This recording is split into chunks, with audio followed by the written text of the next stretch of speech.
I remember the day I met Jack as if it was yesterday. I was sitting in a small, cozy cafe, drinking the cheapest coffee they offered and trying to organize my thoughts and plans. Then he walked in, like something out of a movie, though there were no dramatic lights or music, just the sound of the bell over the door and the scent of old coffee mixed with his aftershave. "Is this seat taken?" he asked, pointing to the chair opposite me with a charming smile. "Looks free to me," I replied, trying to act cool and not show how surprised I was by his sudden arrival.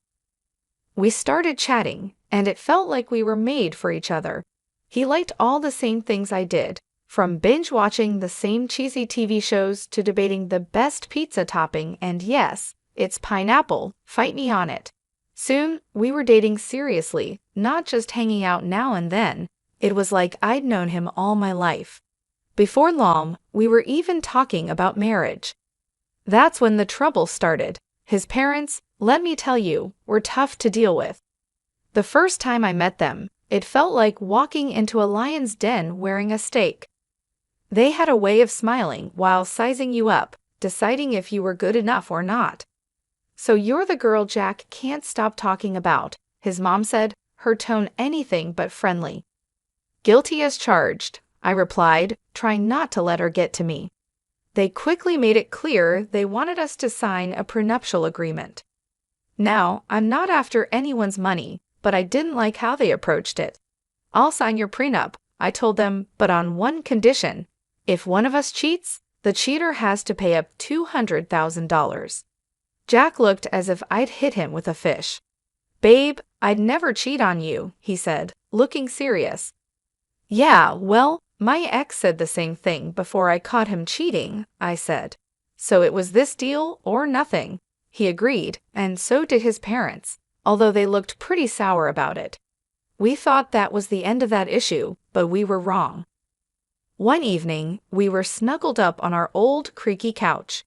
We kept saying we'd replace it, but never did because it was our special spot. The TV was on, but we weren't really watching. We were too excited. Planning a trip to Switzerland, we knew we couldn't really afford, but were determined to make happen. "Think about it, Jack. The food, the wine, the art. We have to go," I said, my eyes lit up with excitement. Jack laughed and hugged me closer. "Linda, you had me at food, but let's be real. Our bank account is more suited for camping in the backyard than a romantic trip to Lausanne." I nudged him playfully. "So we'll save. We'll cut back on things we don't need, like your video games." He pretended to be shocked. "Not the video games. Take my shirts, my shoes, even my beloved coffee maker, but leave the games alone." We laughed together. That was typical for us, dreaming big but staying realistic about our simple life. And we were happy. Our joy wasn't just in big adventures. It was in the little things too, like how Jack would make breakfast on Saturdays. He couldn't really cook, but he had somehow mastered scrambled eggs and toast, which he'd serve with his terrible coffee. I loved those mornings. "Hey, I'm thinking scrambled eggs today. What do you think?" he'd ask, already heading to the kitchen. "Only if you promise not to burn the toast this time." I'd shout back, adding, "And I'm making the coffee." One day, while we were washing dishes together, a simple task that felt special because we did it together, Jack brought up a topic we had been avoiding. "Linda, we need to talk about, starting a family," he said, breaking the comfortable silence. I paused, holding a plate. "I know, it's just scary, isn't it? What if we can't?" Jack turned to me, drying his hands on a towel. "Then we'll handle it together, but we won't know until we try, right? How hard can it be?" I laughed, feeling a mix of nerves and love. Famous last words, babe. But that's how we were. No matter what came our way, we faced it together. Even when his mom started hinting about wanting grandchildren every chance she got, we managed. "Linda, darling, when are you going to give me some grandbabies? You're not getting any younger, she'd say. Her tone was sweet, but her words were sharp. I just bite my tongue, smile, and say, "We're working on it, aren't we, Jack?" And he'd jump in, "Yeah, Mom, Give it a rest, will you? These things take time. But as the year went on, the pressure increased. It wasn't just from his mom, but from within us too. We wanted a family, but it wasn't happening as easily as we hoped. Since Sophia found her new hobby of making my life difficult, our home felt like a battleground, her sharp words the main weapon. It all came to a head one Sunday lunch, a day meant to be relaxed and peaceful. Sophia, with her usual timing, dropped by uninvited just as we were about to sit down. The air tensed the moment she walked in, her eyes scanning the room as if she was about to conduct a military inspection. "Well, isn't this quaint?" she started, her voice dripping with sarcasm as she looked at the simple meal I prepared. "You really outed yourself, Linda. I can see you've been busy in the kitchen all morning." Her eyes met mine briefly, a smirk on her lips. Trying to keep the peace, I forced a smile. "It's nothing fancy, Sophia, just something simple and quick. Please have a seat." As we sat down, she began her usual tirade. "You know, Linda," Sophia said, her voice loaded with condescension, "I was talking to Mrs. Charlotte the other day, and she mentioned how her grandson was just born. It got me thinking, when are you and Jack going to give me some good news? You're not getting any younger." I felt my cheeks burn with a mix of embarrassment and anger. I glanced at Jack, hoping for some support, but he seemed suddenly very interested in his plate. "Mom, come on," Jack finally muttered, but it was half-hearted, and we all knew it. Sophia continued, relentless. "I don't mean to be harsh, but you're not a charity. You work hard for your money. Why waste it on Linda if she can't do her basic duties as a wife? Hiring a cleaning service and a cook would be much more efficient, don't you think?" That's when I couldn't hold back any longer. "Sophia, I am trying my best here. It's not like I don't want to have kids. And as for the house and my cooking, I didn't realize marriage was a service contract." Sophia scoffed. "Well, it's not a free ride either. You have responsibilities, Linda, which you're clearly not fulfilling." The room was thick with tension, and I could feel tears starting to form. But what hurt the most wasn't Sophia's words, it was Jack's silence. He finally spoke up, but it wasn't to defend me. "Yeah, Mom has a point. Maybe we should consider getting some help around here. It would make things easier for you too." His words felt like a betrayal. It was clear I was on my own. Over the next few days, Sophia's visits became more frequent, and with each visit, her criticism got sharper. She'd inspect the house, pointing out every speck of dust or a pillow out of place. "You call this clean?" she'd scoff. "My eyes must be deceiving me because this looks like a pigsty." Then came the comments about my appearance. "Is that what you're wearing? You know, a wife should dress to please her husband. It's no wonder Jack is always so tired. He has to come home to this." I tried to fight back. "Sophia, I don't dress for Jack. I dress for myself. And he's tired because he works hard, not because of what I wear." But it was like talking to a brick wall. Sophia had made up her mind about me, and nothing I said or did would change it. Jack's lack of support was the biggest blow. Each night after his mom left, we'd argue. "Why won't you stand up for me, Jack? She's walking all over us, and you're just letting her." "Linda, she's old and set in her ways. What do you want me to do, kick my own mom out?" "No, but I want you to be my husband, to stand by me, not her." It was clear this was about more than just Sophia's disapproval. It was about us, our marriage, and whether we were strong enough to stand together or let Sophia's criticisms tear us apart as the days turned into weeks. I realized this wasn't just a temporary issue, it was a full-on attack, and if we didn't act soon, there might not be anything left to save.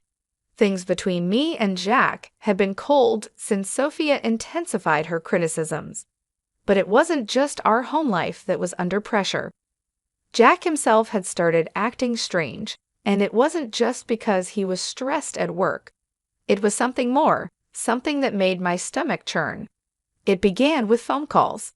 Jack used to be open about his phone. We didn't keep secrets from each other. But then he started leaving the room whenever he got a call, and it was always the same caller ID, Paul Work. One evening, I tried to sound casual and asked, "Who's Paul Work?" Jack flinched, a clear sign he was nervous. "Oh, just a new guy at the office, asks a lot of questions," he said. But there was more. Jack, who was never into fashion, suddenly started caring about how he looked. The graphic tees and old jeans were gone, replaced by crisp shirts, slacks, and even cologne. "Since when did you start caring about smelling like a department store?" I joked one morning as I watched him comb his hair in a new style. He just smirked too quickly, just felt like changing things up. No harm in that, right? And then there were the late nights at work, which became more frequent. "Another long one, babe?" I texted, trying not to sound needy. "Sorry, this project is killing me." "Won't be late, I promise," he texted back. But it would be well past midnight before I'd hear his keys in the door. I couldn't shake the feeling that something was wrong. It followed me like a shadow. That's when I decided to hire a private detective. It felt like something from a cheesy TV show, but I had to know for sure. The evidence came in a plain brown envelope, as heartbreaking as it was conclusive. Photos of Jack with another woman, their closeness unmistakable, caught in moments that shattered our years together. But it was the recording that hurt the most. Their conversations, filled with affection and plans, made it clear they were in love, or at least he was with her. I sat there with the evidence laid out in front of me, feeling a cold realization. This was the proof I might need if we ended up in a tough divorce. The photos captured moments stolen from our life together, and the recorded words betrayed every "I love you" he had ever whispered in my ear. But I kept it all to myself, a painful burden I chose to bear alone. I wasn't ready to confront him, not yet. I needed a plan, a way to handle the collapse of our marriage while keeping my dignity. The following days passed in a blur. Jack kept up his act, and I played the role of the perfect wife, smiling on the outside while breaking inside. Our conversations became a careful dance around the truth, each word measured, every laugh forced. "Everything okay, Em? You've been quiet," Jack would ask, his concern sounding real. "Yeah, just tired, you know. Work's been crazy," I'd reply, the lie bitter in my mouth. It was just another ordinary day, or so I thought, until I overheard a conversation that changed everything. I was passing by Jack's office, the door slightly open, when I heard their voices. It was Jack and his mother, Sophia, and they weren't just making small talk. Their tone was serious, full of intent. "I'm telling you, Mom, I can't do this anymore. It's not just about the kids. I've lost all feelings for Linda. It feels like we're roommates, not husband and wife," Jack said, his voice strained and tired. Sophia's response was sharp. "Of course you feel that way. She hasn't given you a child. And what else has she really brought to this marriage? But let's not rush things. My 65th birthday is coming up, and we wouldn't want to miss out on a generous gift from her, would we?" The cynicism in her voice was like a knife twisting in my gut. They were using me, planning to keep me around just long enough to benefit from a generous birthday gift before casting me aside. "Exactly, dear. Just bide your time a little longer," Sophia confirmed, her voice dripping with malice. I stood there, frozen, feeling both shocked and angry. They were planning to push me out of the family as easily as making a grocery list. The pain was deep, but it ignited a fierce desire for revenge within me. They thought they could use me and toss me aside when convenient. I was determined to show them that I wasn't just a pawn in their twisted game. A few days later, during a family dinner that felt more like an act than a meal, Sophia brought up her upcoming birthday with a smirk I had grown to hate. She leaned in and asked, "So Linda, dear, what are you planning for my birthday? Something special, I hope." I looked at her calmly and said, "Actually, Sophia, I was thinking of hosting a dinner at the city's most luxurious restaurant, a night you won't forget." Her eyes lit up with greed, and she shared a quick, satisfied glance with Jack. They thought they had cornered me, but they didn't know I was already 2 steps ahead. Oh, Linda, that sounds delightful. Just close family, Keep it intimate, Sophia said, her voice dripping with fake sweetness. Of course, Sophia, it'll be our pleasure, I replied, the words tasting bitter in my mouth. The weeks leading up to Sophia's 65th birthday felt like a slow march to a big showdown. Every smirk from her and every indifferent shrug from Jack strengthened my determination. My plan was simple yet bold: host a lavish dinner as a supposed loving gesture, then drop a huge surprise. Like all good plans, the details were crucial. The night before the party, tension filled our home. Jack, unaware of the brewing storm, lounged casually on the couch, scrolling through his phone. "Everything set for tomorrow?" he asked, not looking up. "You could say that," I replied, my voice hiding the chaos inside. The day arrived, and as guests filled the lavish dining room we had reserved for Sophia's celebration, the air was thick with anticipation. My heart raced, not from nerves, but from the thrill of what was about to happen. Sophia, reveling in the attention, basked in the luxury of her surroundings.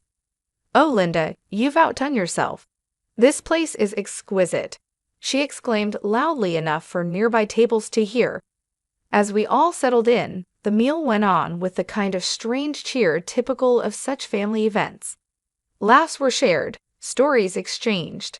Then, as the dessert plates were cleared, the waiter approached with the final act of the evening, the bill. He leaned in discreetly and informed us the dinner cost was $66,000. I handed over my credit card, unnoticed by most. Then Jack, with a forced smirk, decided to announce his decision. "Linda, I think it's time everyone knew. I'm tired of this, of us. I want a divorce." His words hung in the air like a toxic cloud, silencing the room. Before I could fully grasp what he said, Sophia, sharp and unforgiving, chimed in. "Well then, since that's out in the open, I think it's best you leave, Linda. We're celebrating family tonight, and well, you're no longer part of it." The room fell silent, every eye on me, waiting to see my reaction. But I didn't crumble. With a calm I didn't feel, I stood up, nodded, and walked out without a word. The cool night air felt like a slap as I walked home, the finality of everything hitting me in waves. By the time I reached his apartment, I had a plan. I packed my essentials, my numbness turning into cold resolve. This was it, the end of one life and the start of another. As I zipped up my last suitcase, my phone began to buzz. It was relentless, and I initially ignored it. But curiosity won, and Sophia's voice shrieked from the other end. "Linda, the payment didn't go through. You need to fix this now." The irony was sweet. In my preparations, I had blocked the shared account, knowing it would be the first thing Jack would try to use against me. "Oh, Sophia, that's unfortunate. But since I'm no longer part of the family, as you put it, I'm afraid you'll have to sort this out yourself." Her outrage was palpable even through the phone, but it sounded like music to my ears. The chaos that unfolded was a fitting end to the farce my marriage had become. I heard through the grapevine about the restaurant staff demanding payment, Sophia's escalating tantrums, and eventually the police arriving to calm the situation she caused. In the end, it was Jack and his relatives who had to scrape together the money to settle the bill, a poetic justice for the betrayal and humiliation they had put me through. The morning after the dinner felt like waking up after a storm. I had my plan, my resolve, and a set of divorce papers in my hand as I returned to what used to be our shared home for the last time. As soon as I walked through the door, the air was thick with tension, like it could be cut with a knife. Jack and Sophia were there, and they seemed like they had been arguing. Seeing me seemed to unite them in anger. "You've got some nerve showing up here after last night," Jack said, his face a mix of anger and disbelief. Sophia, quick to add her own harsh words, called out, "Ungrateful wretch. You've embarrassed us in front of the whole city." Do you know how humiliating it was to have the police calm me down? People were laughing, filming. I met their fury with a calm I didn't feel. "Embarrassed? You think that's your biggest problem right now?" I tossed the divorce papers on the table, placing the photos of Jack's infidelity on top. You should be more worried about this. Jack's face went pale as he picked up the photos, with his mother looking over his shoulder. Their anger turned to shock, and then to panic as they realized what I had. And let's not forget the prenup, shall we? I continued, my voice steady. You cheat, you pay $200,000, to be exact. Sophia's face twisted into a snarl. You wouldn't dare. You can't do this to us. Oh, but I can, and I will, I replied, my tone cold and final. Realizing the seriousness of the situation, Jack changed his approach. Please, let's talk about this. We can fix it. I couldn't help but laugh, bitter and hard. Fix it? You think you can just undo everything with a few words? No, Jack, it's done. Sophia, ever the manipulator, tried to soften her approach, her voice full of fake concern. Linda, darling, think about what you're doing. This will ruin us.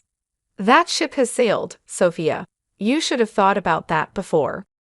Their begging turned to pleading, their words a desperate scramble to salvage what they could, but my mind was made up. I was done being the victim, done with their lies and manipulations. In the end, Jack had no choice but to borrow the money from his parents to pay me. As I left that house for the last time, check in hand, I felt a weight lift off my shoulders. After everything that had happened, I was finally free. I used the money from Jack to make a down payment on a small but cozy place of my own. It's amazing how much peace you can find in a home that's all yours, where every corner feels like a safe haven from the chaos of the past. Life is quieter now, and I prefer it that way. I've got a job that keeps me busy, friendly neighbors who nod and smile, and a little garden that's all mine to take care of. But every now and then, I hear some gossip about Jack and Sophia. Just the other day, I was getting coffee from the local spot where people gather, and I bumped into someone from the old neighborhood. After some small talk, they leaned in, lowered their voice, and said, "Hey, have you heard the latest drama with your ex and his mom?" Their eyes were shining with excitement. I raised an eyebrow, curious yet detached. Can't say that I have, do tell. They seemed to enjoy sharing the news. It seems Sophia isn't too happy with Jack's new girlfriend. Word is, they're fighting like cats and dogs. Makes your situation look like a walk in the park.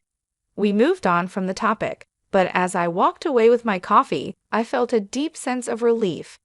There was a time when news like this would have upset me, but now it's just another piece of someone else's story. These days, my biggest concerns are whether my tomatoes will ripen before the squirrels get to them, or if I'll ever manage yoga without looking like a newborn deer on ice. Life's simpler, quieter, and so much sweeter on this side of chaos.